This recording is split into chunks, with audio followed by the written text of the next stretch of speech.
रघुपुर गांव में रहने वाले वैद रत्नू के दो बेटे थे, कलुआ बिलुआ। वो दोनों सिर्फ पिता के पैसों पर ही ऐश करते थे।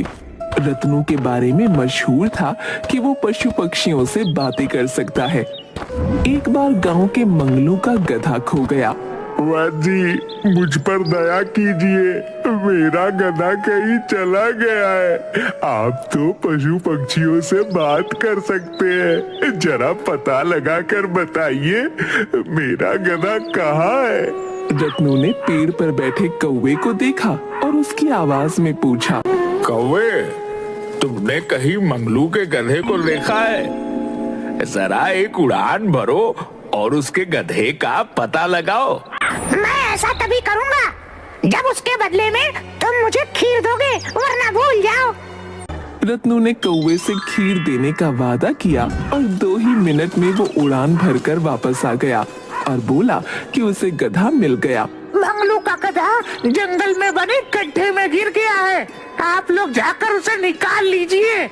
लो मंगलू, मिल गया तुम्हारा गधा। वह जंगल में बने गड्ढे में गिरा हुआ है, उसे निकालो, लेकिन बदले में तुम्हें इस कौवे को खीर खिलानी होगी। मंगलू खुशी खुशी कौवे को खीर खिलाने को तैयार हो गया और अपने गधे को जंगल के गड्ढे से निकालकर बाहर ले आया। इसी तरह रत्नू पूरे गांव वालों की मदद करता रहता था। एक बार रत्नू अपने बच्चों के बारे में सोच रहा था। उसे एक चिड़िया की आवाज सुनाई दी। क्या हुआ रत्नू, तुम तो हर समय सबकी सहायता करते हो, आज इतने उदास क्यों दिखाई दे रहे हो? क्या मैं तुम्हारी कोई मदद कर सकती हूँ? क्या बताऊं, मैंने अपनी पूरे जीवन में बहुत मेहनत करी और बहुत नाम भी कमाया। मेरे पास अच्छा खासा पैसा है, लेकिन मेरे दोनों बच्चे बिल्कुल निखट्टू हैं। एक कोई काम नहीं करना चाहता और दूसरा बहुत लालची है। मुझे समझ में नहीं आता उनके जीवन का क्या होगा। इसमें चिंता की क्या बात है? तुम अपने दोनों बच्चों की परीक्षा क्यों नहीं लेते? ऐसा करने से उनको सबक भी मिलेगा और तुम्हारी समस्या भी हल हो जाएगी। मुझे समझ में नहीं आ रहा, तुम भी मुझे बताओ क्या किया जा सकता तुम है? अपने बच्चों से कहो तुम्हें कोई भयानक रोग हो गया है, अब तुम्हारे पास ज्यादा दिन नहीं बचे। तुम अपनी जायदाद को बांटना नहीं चाहते, तुम पूरी जायदाद उसे देना चाहते हो जो उसके लायक है। चिड़िया की बात सुनकर रत्नू ने ऐसा ही किया और अपने दोनों बच्चों को बुलाकर बोला, अब मैं बूढ़ा हो रहा हूँ, मुझे कैंसर हो गया है, मेरी जिंदगी का कोई भरोसा नहीं। तुम लोगों ने अपने आगे के जीवन के लिए क्या सोचा है? पिताजी, आपके पास इतनी संपत्ति है, हम क्या, हमारे आने वाले बच्चों के भी बच्चे बैठकर खा सकते हैं। बेटा, रखा हुआ धन ज्यादा दिन नहीं चलता, उसे किसी न किसी तरह से बढ़ाना ही पड़ता है। आप ही बताइए पिताजी, हम क्या करें? मैं सोच रहा हूँ कि मैं अपनी जायदाद तुम दोनों में से उसको दूं जो इस लायक हो, वरना मैं सारी जायदाद को मंदिर में बांट दूंगा। ठीक है पिताजी, अगर आपने ऐसा ही सोच लिया है तो यह भी जरूर सोच रखा होगा कि आप हमसे कौन सा काम कराना चाहते हैं। मैं तुम दोनों की परीक्षा लूंगा। देखो, जब मैं इस गांव में आया था, मेरे पिता ने मुझे 15 मुर्गियां दी थी और कहा था अपना जीवन खुद बनाओ। मैं भी ऐसा ही करूंगा और इसके लिए तुम दोनों को 15-15 मुर्गियां दूंगा। अब इन मुर्गियों में से तुम एक बड़ी जायदाद कैसे बनाते हो, ये तुम्हें सोचना है। यह क्या पिताजी, हम मुर्गी पालन का काम करेंगे? आज तक तो हम मुर्गियों को खाया करते थे। आप कोई दूसरा काम क्यों नहीं देते? मैंने तुम लोगों के लिए यही काम चुना है और तुम्हें यही करना होगा। जैसे इस काम को करने में आपत्ति है, वह इस घर से बाहर जा सकता है। रत्नू अपने बेटों को मुर्गियां देकर घर से रवाना कर देता है। कलुआ बिलुआ दुखी मन से अपने हिस्से की मुर्गियां ले चले जाते हैं। हे भगवान, किसने सोचा था कि हमें अपना सारा जीवन मुर्गियों की सेवा में ही लगाना है। बड़ी भूख लगी है, सबसे पहले इनमें से एक मुर्गी को बनाकर खा लेता हूँ, आगे का देखा जाएगा। कलुआ एक मुर्गी को पकाकर खाना खाकर सो जाता है, लेकिन अपनी मुर्गियों को दाना देना भूल जाता है और उसकी मुर्गियां पूरी रात भूखी रहती हैं। अगली सुबह कलुआ देर तक सोता है।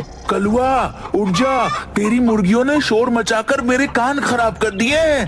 तू उन्हें कुछ दाना पानी दे दे। ठीक है भाई, देता हूँ दाना। तुम मेरी मुर्गियों की तरफ ध्यान ना दो, अपना काम करो। पूरी रात भूखे होने की वजह से मुर्गियां बहुत जल्दी जल्दी दाना खाने लगती हैं कि देखकर कलुआ बड़बड़ करता है। हे भगवान, कितने जन्मों की भूखी है। अगर ये इस तरह से दाना खाएंगी तो पूरे महीने का दाना एक ही हफ्ते में खत्म हो जाएगा। लेकिन अगर इन्हें खाकर इनकी संख्या कम कर दूं तो दाना भी कम देना पड़ेगा। दूसरी तरफ जायदाद के लालच में बिलुआ अपनी मुर्गियों को समय समय पर दाना पानी देता है। जल्दी ही मुर्गियां रोज अंडे देना शुरू कर देती हैं। लेकिन लालची कलुआ को जब भूख लगती है वो मुर्गी को पकाकर खा लेता। धीरे धीरे करके उसके पास सिर्फ एक मुर्गी बची थी। बिलुआ रोज मुर्गियों के अंडे बेचकर पैसे कमाने लगता है। कलुआ कुछ भी समझ नहीं पा रहा था कि वो क्या करे। वो बार बार बची हुई एक मुर्गी के पास जाकर देखता है कि उसने अंडा दिया या नहीं, लेकिन बेचारी भूखी प्यासी मुर्गी अंडा नहीं देती। मुझे लगता है कि पिताजी ने मुझे खराब मुर्गी दी है, तभी ये अंडे नहीं देती हैं। आज रात को मैं बाजी पलट दूंगा। मैं अपनी मुर्गी बिलुआ की मुर्गी से बदल दूंगा। अपने आप ही दूध का दूध और पानी का पानी हो जाएगा। रात को सबके सोने के बाद वो बिलुआ की एक मुर्गी निकालता है और अपनी मुर्गी उसके जाल में रख देता है। और फिर वो खुशी खुशी सोने चला जाता है और अपने आप से कहता है, ये हो गया जादू। सुबह ये मुर्गी अंडे देगी, मैं उन्हें संभाल कर रखूंगा। धीरे धीरे अंडों में से बच्चे निकलेंगे। 1 से 2, 2 से 3 करते करते मेरे पास 100 मुर्गियां हो जाएंगी। और फिर पिताजी को पता चल जाएगा कि जायदाद मेरे को ही देनी चाहिए। सुबह उठने पर कलुआ देखता है कि मुर्गी ने एक अंडा दिया है। अंडे को देखते ही उसे लालच आने ऐसा करता हूँ, इस अंडे का ऑमलेट बनाकर सबसे पहले मैं ही खा लेता हूँ। जब मुर्गी कल अंडा देगी तो उसे बचा कर रख लूंगा, क्या फर्क पड़ता है।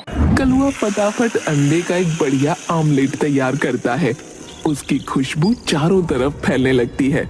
ऑमलेट की इतनी अच्छी खुशबू आ रही है, जल्दी से हाथ धोकर आता हूँ, फिर जी भर के खाऊंगा। उसी समय अंतरिक्ष से मंगरेला ग्रह के राजा पृथ्वी लोक के दर्शन करने अपने विमान से धरती की तरफ आते हैं। उन्हें कलुआ के ऑमलेट की गंध आती है। यह किस चीज की इतनी स्वादिष्ट महक आ रही है? मैंने इतनी तरह का भोजन खाया है पर इतनी स्वादिष्ट सुगंध तो कभी नहीं आई। जरा पता लगाओ यह क्या है। सैनिक विमान से नीचे देखते हैं तो उन्हें कलुआ के घर के आंगन में चूल्हे पर रखा हुआ ऑमलेट दिखता है। वो ऑमलेट लेकर महाराज के पास चले आए।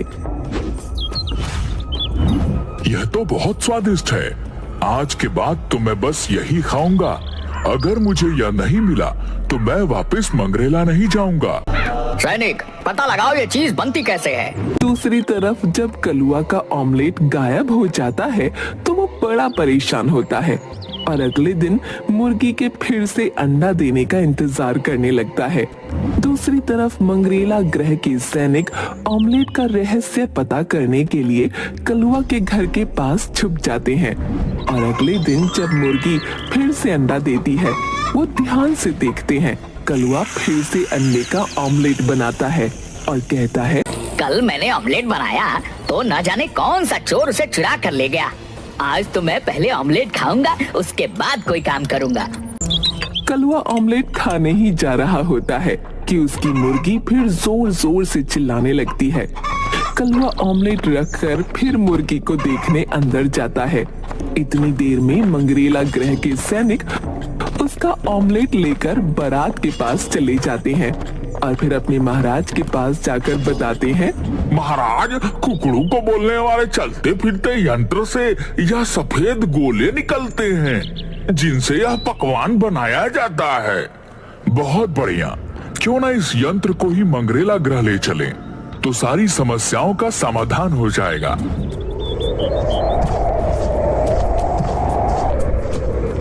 ऑमलेट के साथ मुर्गी को भी गायब देख कलुआ सोचता है कि उसके भाई बिलुआ ने उसे धोखा दिया है और उसकी मुर्गी चुरा ली है।